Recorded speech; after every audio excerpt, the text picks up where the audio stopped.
If your car's adaptive cruise control is acting up, don't worry. Let's break down why.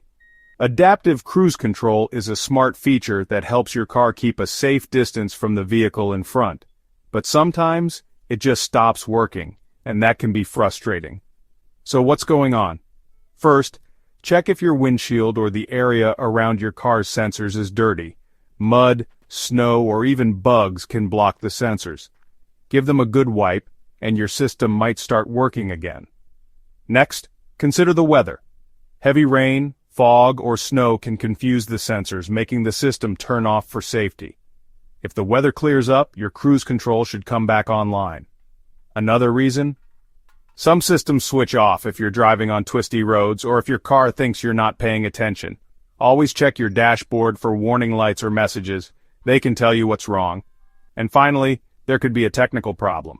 If nothing works, it's a good idea to visit your mechanic. They have the tools to diagnose and fix the issue safely. So remember, keep your sensors clean, watch out for bad weather, and always pay attention to your car's warnings.